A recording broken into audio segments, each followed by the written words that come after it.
কারা নবান্ন ডাকছে দেখুন আমি জানি না। হঠাৎ করে কেউ বললো যে ছাত্ররা অভিযান করছে, আবার ছাত্র বলতে আমরা যাদেরকে আন্দোলন করছি তাদেরকে, যদি ছাত্ররা আন্দোলন করে আমাদের যদি বলে তখন দেখবো, তাই বলেছি। আমাদেরকে কেউ তো বলেও নি, আমি ঠিক জানিও না, আমি তো বহরমপুরে।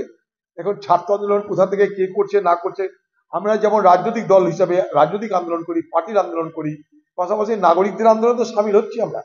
14 আগস্ট যে রাত্রি দখল করার যে আন্দোলন, সেখানেও সামিল হয়েছিলাম। সেখানে যারা সামিল হয়েছিল তারা বিজেপি করে না, তৃণমূল করে না, সিপিএম করে না, মুসলিম লীগ করে না, কংগ্রেস করে, আমরা দেখতে যাই। সেখানে বাংলার মা বোনেদের আহ্বান ছিল, শত পবিত্র হয়ে সেখানটায় গেছিলাম।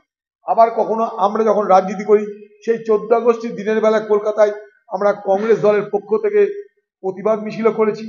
আবার 29 তারিখে কলকাতায় আবার কংগ্রেস দলের পক্ষ থেকে প্রতিবাদ মিছিল করব, কলেজ স্ট্রিট থেকে শ্যামবাজার। তার মাঝখানে যদি কোথাও নাগরিকদের কোনো আহ্বান থাকে সেখানেও আমরা যাবার ইচ্ছা প্রকাশ করেছি। এটার মধ্যে কোনো মানে দ্বিধা নেই আমার। যদি প্রকৃত নাগরিকরা, বাংলার মা বোনেরা আজকে যারা আন্দোলন করছে, তাদের আন্দোলন করতে সমর্থন করছি আমরা। কারণ আজকে বাংলার নাগরিক সমাজ, বাংলার রাজনৈতিক দলের নেতৃত্বকে তারা বলছে আন্দোলন কি করে করতে হয়। তারা বলছে যে বিনা পয়সায়, বিনা বিরিয়ানির প্যাকেটে, বিনা চাকরির লোভে, বিনা ঘর দেবার লোভেও আন্দোলন করা যায়। এ বাংলায় আমাদের ঘরের মা বোনেরা এবং বাংলার নাগরিক সমাজ আজকে প্রত্যেকটা রাজনৈতিক দলকে সেই শিক্ষা দিল।